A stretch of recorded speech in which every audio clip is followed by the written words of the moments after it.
I have spent years in Vietnam studying as a university student, and later on I moved to Germany to continue my study. And student lives in these two countries are very different. And since I'm in Vietnam today, I would like to show you guys what made student life in Vietnam super unique and exciting somehow as well. This video is about my experience. It has been some years, so I don't think it is that up to date, but I still think that there is some common things between my time and the student nowadays. And if you are a young student in Vietnam and watching this video, let me know in the comment how it is now. Thank you.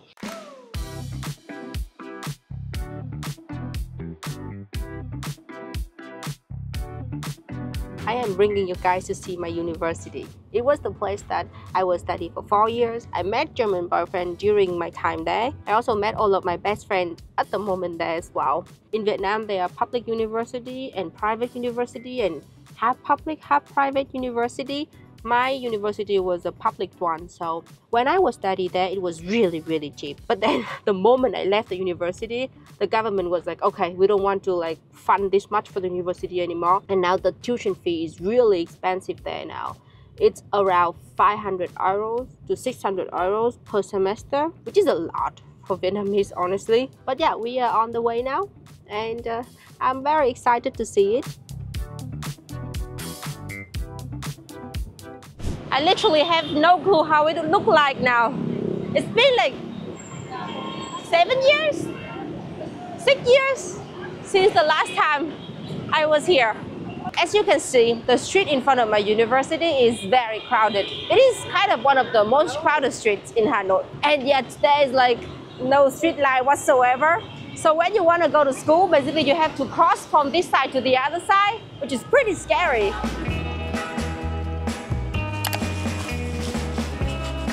Okay, over here, it looked the same, but the rest is completely different now. They destroy a lot of buildings and they build a lot of new buildings as well. Where did they get the money and why didn't they build it for me when I was here? Why does it look so fancy now? Okay guys, let's go. Well, I mean, one thing that doesn't change is that the uniforms still look the same. And honestly, I think they could improve a little bit with the uniform. I didn't really like the color. They have a vending machine here. I didn't have a vending machine when I was here. That is unfair.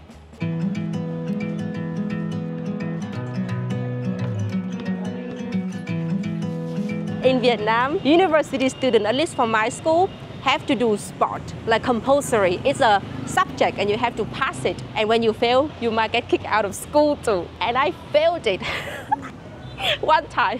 Very traumatic. But yeah, badminton is an official professional sport in the school that you have to learn.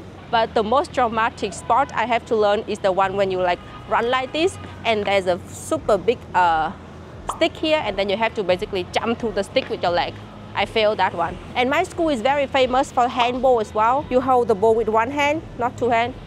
Then you throw it. That one is very hard as well. They add basketball into the compulsory sport program as well. That's really cool. I really like basketball. It's way better than the freaking handball that I have to learn. So, good for them. I believe that is volleyball. We did learn volleyball when I was in the uni as well. And I was really bad at it, as usual. It is compulsory for students in my university to wear the uniform when we do sport. But if you go to the classes, you don't need to wear the uniform. Many of us do because it's comfortable. Actually very comfy, but we still have a pretty strict dress code. When we were here, we cannot dress in shorts or short dresses or revealing clothing. It's not written rules, but the teacher could ask you to go out if they don't like the way you dress. But I don't feel like this anymore. I feel like the kids nowadays have way more freedom to express themselves with the clothes, which is a good thing. Let's go. I feel like a student again, which is not good because I didn't enjoy my student time that much. There was a lot of study, worry of failing, and a lot of uncertainty. The party time was good though. I party a lot with my friends.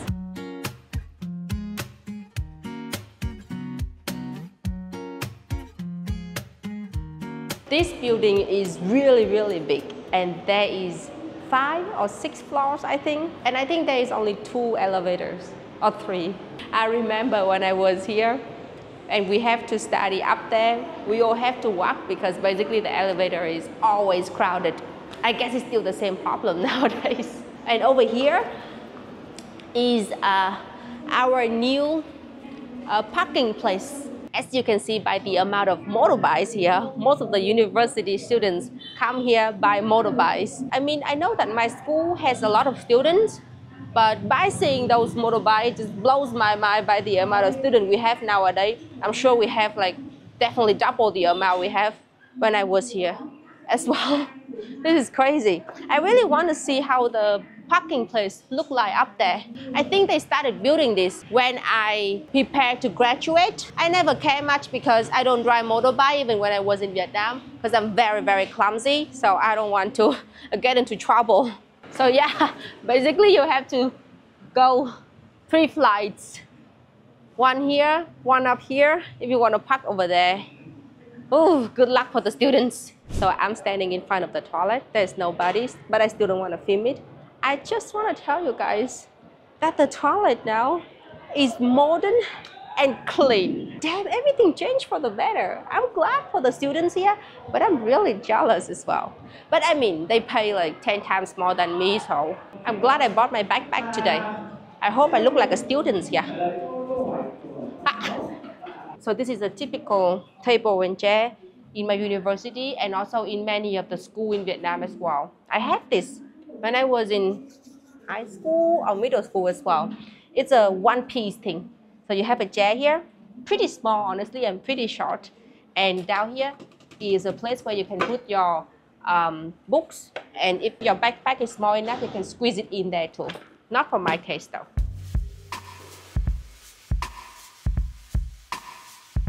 This is a very big building that they have started to build after I left.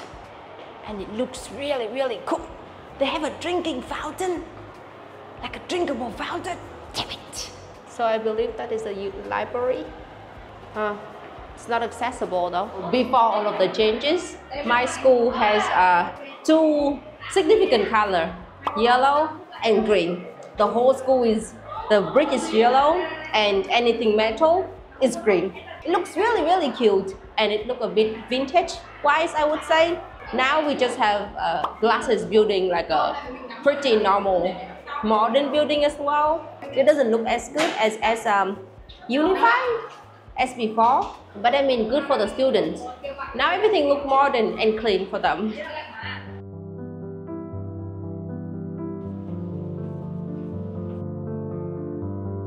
So this is the dorm area. It is in the same campus as the university as well. Very lucky for the student. They just need to wake up and then walk to school. When I was here, I think it cost around 10 euros per month.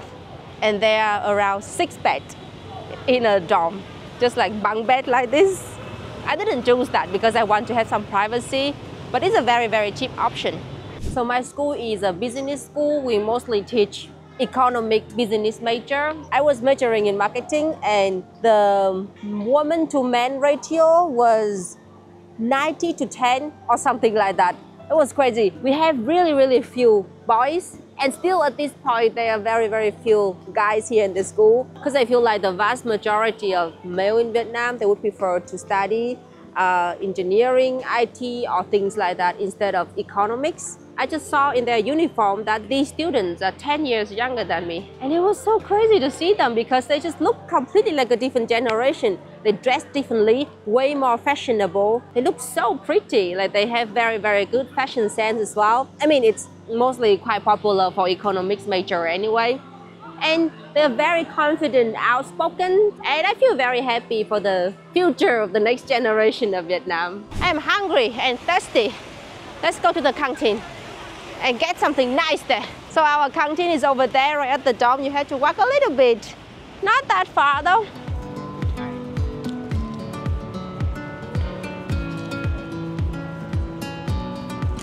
So this is the new canteen that they just built. When I was here, it was like a 1-floor building without AC or something like that. Super, super hot. Now they destroy everything. They build a 1, 2, 3, 4-floor buildings that look super, super modern. I mean, you have a lot of students here, so you kind of need a big, big place for them to eat anyway.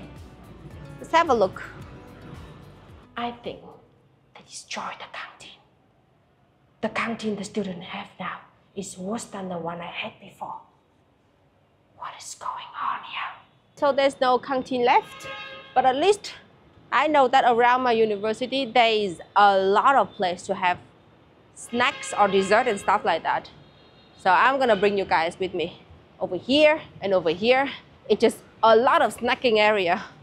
Let's go.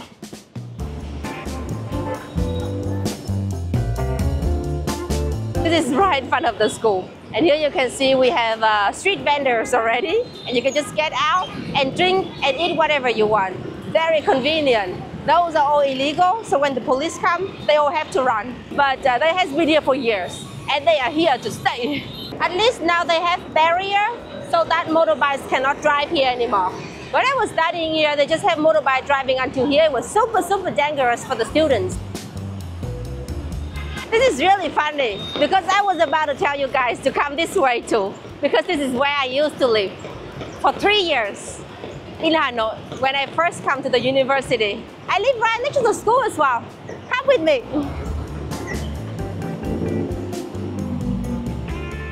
Okay, from what I can see, everything changed. There is literally no store that used to be here that still survive after 7 years. Hanoi is a very fast-moving place. So whenever you see a store opening, the chance of it closing in the next year is crazily high. This is my way to school every day for 3 years. Guys, the laundry place survived. Yay! This is my trusted laundry place for a year. If you live in a rented place in Hanoi, normally they don't give you a washing machine because we don't have space for it. And normally we just bring our laundry to the laundry shop. We don't do laundry at home because the laundry is like really, really cheap here as well. For 1 kilogram is around €1 or less than €1. So I would wash this much of laundry. After they do the laundry for you, they dry it and then they fold it very neatly and they put them into a bag for you. So it smells good and it looks super tidy as well.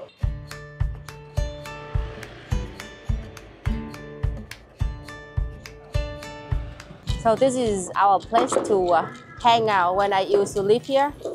There are not many places like this in the city because in the evening it's really, really windy. Here they sell, what is it? Sugar cane? Drink very good too. I really hope I won't have stomachache from this. 2 cups of sugar cane juice, less than €1. Let's go. Em gửi nha chị ơi. I knew it. I knew this place could survive. My famous fast food, fried rice, phở and everything place. Still the same lady. She's doing well. They have very, very good phở here and very cheap as well. The internet cafe survived too. Internet cafe is something very popular in Vietnam since the day when we don't have internet everywhere. And somehow they have changed and adapt in a way that it survived until now. Maybe let's have a look at the internet cafe. Let's go. I just have a look at the internet cafe. It's just a bunch of guys playing video games and they cram into a very small room. That's not comfy. Let's go. So this is the alley that I used to live. Normally alleys in Hanoi is very small and narrow. And once you go in, it's basically like a maze. There are tiny little roads in there. So let's have a look. Let's have a look to see how it looks like nowadays. It's really dark here as well because all of the houses are covering all of the lights here. And there are a lot of electricity wires up here. So here are just apartment buildings after apartment buildings. Oh my gosh, the convenience store is still here. It's a very messy Vietnamese style convenience store where everything is everywhere. But I normally come here to buy a lot of snacks and shampoo when I forgot them. Over here we sell shampoo in a tiny bag like this that costs around 10 cents each.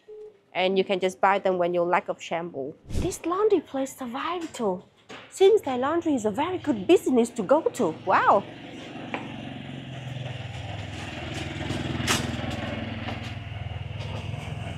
When I wanted to go and buy grocery, I don't go to the supermarket because it is crazily far away from here.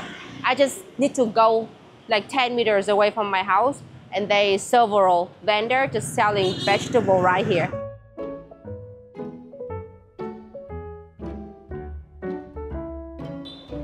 I just got myself some tofu from her place because I really miss her. No, not tofu, this is tofu pudding from her place because I really miss her tofu.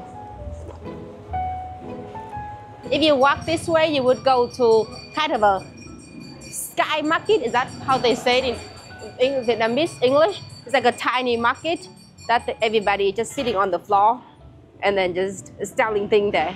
But it's, I mean, they're doing the same thing here, but over there, there are more. I hope the market still survive though. The market lives. Over here, you have fruits, vegetable, and more variety of meat and stuff like that, so that you can choose and have a more of a delicious meal. Obviously, we have like way bigger market as well, but this one is already super convenient. It's very close to my house. I think I'm gonna buy like some fruits because I have to see my friends later anyway. Nhãn bao nhiêu đấy chị? Yay! It's late in the evening now, and for me today was really interesting. Went back to the university where I study. I was able to compare the lives I have now with the lives I had before, and I feel very grateful for how it changed for the better. But still, university life was really fun for me as well, although I was really broke, and it was nice to be able to relive it a little bit. And I hope you guys enjoyed the whole journey so far as well. This is the end of the video, and I'll see you in the next video then. Bye bye.